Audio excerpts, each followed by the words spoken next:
इन्हें तो कुंभ फर्जी नजर आ रहा है, सारी चीज इनको फर्जी नजर आ रही है। अयोध्या में गोली कांड हुआ था, इन्होंने मौत के आंकड़ों को छुपाया।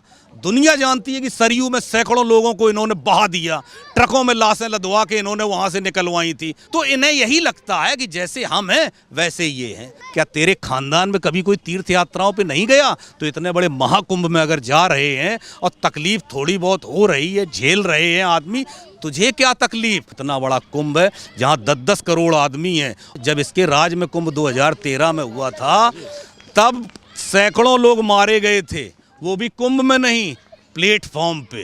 कुंभ में अगर इतनी पब्लिक पहुंच गई होती तो तुम तो बीन बीन के मारते कि बाकी ढूंढो सबको। कहीं इनके राज में ये कुंभ पड़ गया होता।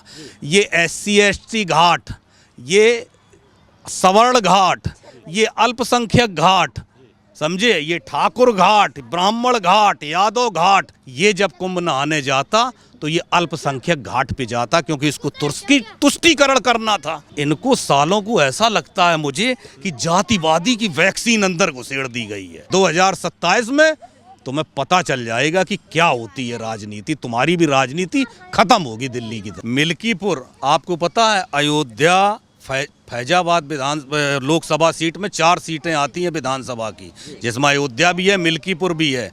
तो जब लोकसभा चुनाव में जो भाजपा प्रत्याशी था वो 51,000 वोटों से हारा था, चारों विधानसभाओं को मिला के।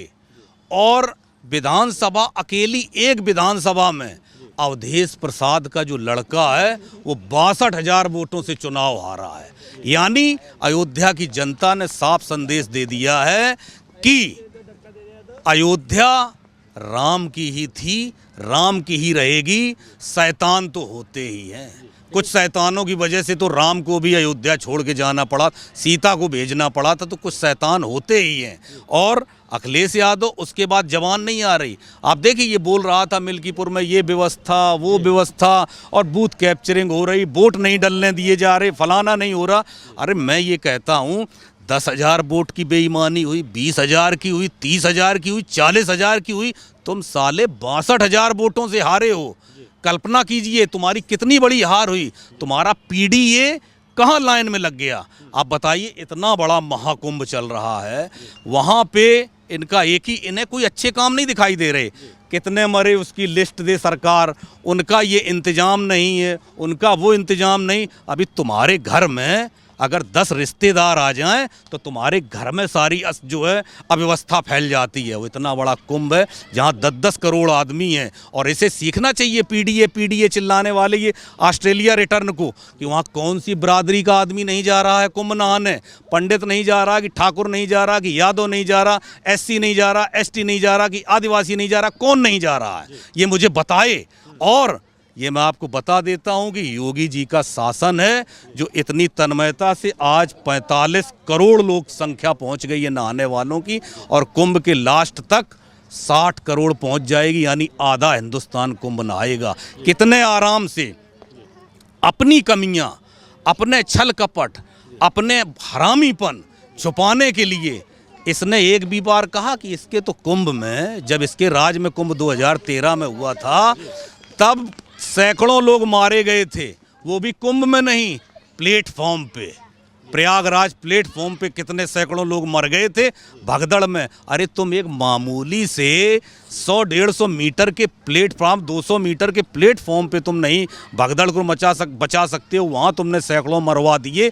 तो अगर कुंभ में अगर इतनी पब्लिक पहुँच गई होती तो तुम तो बीन बीन के मारते कि बाकी ढूंढो सबको, इनको। और इनके राज में होता क्या पता? ये कैसे करते, ये कैसे घाट बनाते अगर कहीं इनके राज में ये कुंभ पड़ गया होता।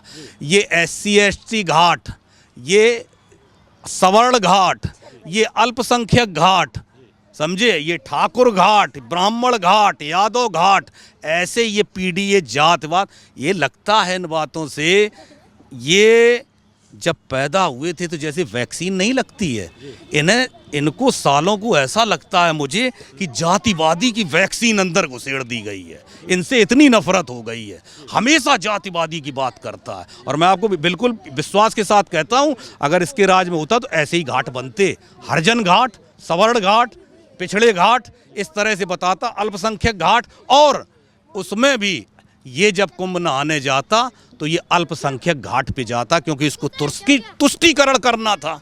ये तुष्टीकरण करता तो ये अल्पसंख्यक घाट पे जाता।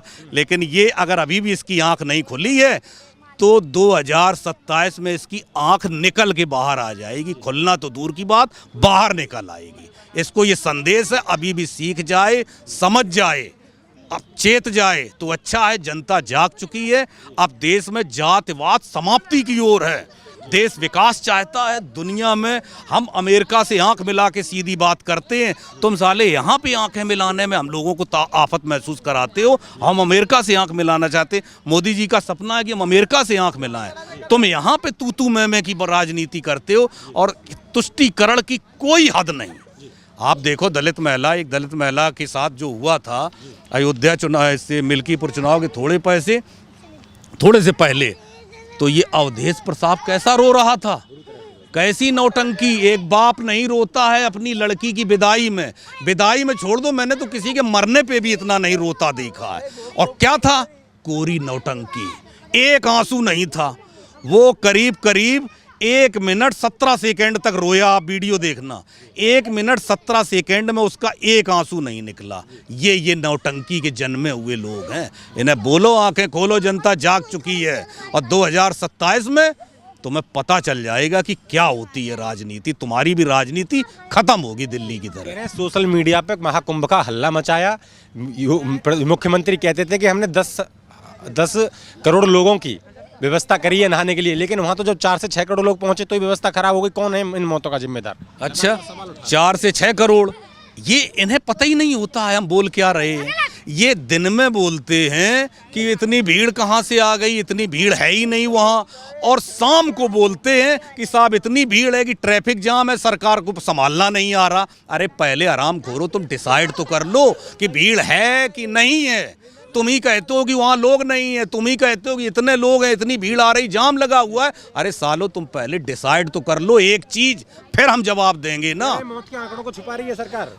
इसने यही किया है ना, मुजफ्फरनगर दंगों के मौत के आंकड़े छुपाए हैं इन्होंने, इसीलिए ये दूसरों पे इल्जाम लगाते हैं, क्योंकि इन्होंने यही किया है। अयोध्या में गोली कांड हुआ था, इन्होंने मौत के आंकड़ों को छुपाया। दुनिया जानती है कि सरयू में सैकड़ों लोगों को इन्होंने बहा दिया, ट्रकों में लाशें लदवा के इन्होंने वहां से निकलवाई थी। पूरी दुनिया जानती है। मुजफ्फरनगर दंगा 2013 में हुआ था, सबको पता है कितने लोगों को मरवाया। आजम खान यहाँ का इंचार्ज बना बैठा था पश्चिमी यूपी का, और सरेआम मरवा रहा था। तो इन्हें यही लगता है कि जैसे हम हैं वैसे ये हैं, तो ये करते रहें। जनता को कोई मतलब नहीं। आधा हिंदुस्तान जहां नहाने के लिए पहुंच गया है ना, वहां इसकी सारी बातों पे वैसे ही मिट्टी पड़ जाती है। ये कुछ भी बकता रहे, कोई सुनता नहीं। हाँ, उसके कुछ अपने उल जलूल समर्थक हैं, वो अपना मन मापे, और उन्हीं को शांत करने के लिए केवल बोलते हैं ये लोग। ये केवल जो अपनी एक समर्थक लॉबी है कि वो कैसे हम खुश कर पाएं, तो बस उनको खुश करने के लिए बस एक बयान दे दिया, उनके लोग उसी में संदो। अखिलेश जी ये कह रहे हैं, हाँ यही सही है, अखिलेश जी कह रहे बस यही सही है। ये इनकी राजनीति है, तो उन्हें संतुष्ट रहने दो। हमें उनसे कोई वास्ता भी नहीं है, क्योंकि हमेशा से देवताओं के बीच में कुछ राक्षस हमेशा से रहे हैं, तो बने रहेंगे। वो राम के जमाने में थे, कृष्ण के जमाने में थे, तो आज मोदी के जमाने में तो कौन सी बड़ी बात है। वो तो हैं, वो तो रहेंगे, कोई दिक्कत थोड़ा ही है। समय समय पर इनका बद होता रहेगा, राजनीतिक बद होगा, कभी कभी शारीरिक बद भी होगा, जैसे अतीक अहमद जैसे लोगों का वो भी होगा। सारे काम होंगे, इसी दुनिया में होंगे, चाहे त्रेता हो, चाहे द्वापर हो, चाहे कलयुग हो। ये हमेशा हुआ है और होता रहेगा। सर लास्ट सवाल मैं करूंगा आपके मिल्कीपुर पे ही। उन्होंने इलेक्शन कमीशन पर सवाल उठाए और कफन डालने की बात करी है। मैं यही तो कह रहा हूँ, बिल्कुल पूरी तरह से दिमाग हिल चुका है। इन्हें कुछ समझ में ही नहीं आता है क्या करें। मैंने यही तो कहा, अभी आपको इस सवाल का आपका मैं पहले ही जवाब दे चुका हूँ। बेईमानी 10,000 की होती वोट की, 20,000 की होती, 30,000 की होती, 40,000 की होती। अरे सालों, अगर 10,000 वोट और भाजपा को मिल जाते तो जमानत जब्त हो गई थी सपा वालों की। कितने फर्जी पड़े, उनके इल्जाम लगाने से पहली बात तो एक भी फर्जी वोट पड़ा नहीं है। दूसरे कितने पड़ गए, 62,000 फर्जी वोट पड़ गए। ये साले किस दुनिया में जी रहे हैं। 62,000 वोट फर्जी पड़ गए, 62,000 वोटों से जीता है वो भाजपा प्रत्याशी। ये बोलने को कुछ भी बोलते रहे। इन्हें तो सब कुछ फर्जी, इन्हें तो देश का प्रधानमंत्री फर्जी नजर आता है जो तीसरी बार बन गया। इन्हें तो कुंभ फर्जी नजर आ रहा है। सारी चीज इनको फर्जी नजर आ रही है। अरे दुनिया कैसे कुंभ में जा रही है, कैसे जा रही है, अपने संघर्ष जा रही, जैसे जा रही, तुम किनसे पूछते हो? जो तुम्हारा ही कोई समर्थक गया होगा, उसी को खड़ा कर लिया, माइक लेके वो बोलने लगे कुंभ में ये बद इंतजामी है। अरे भैया बद इंतजामी है, हम भी जानते हैं।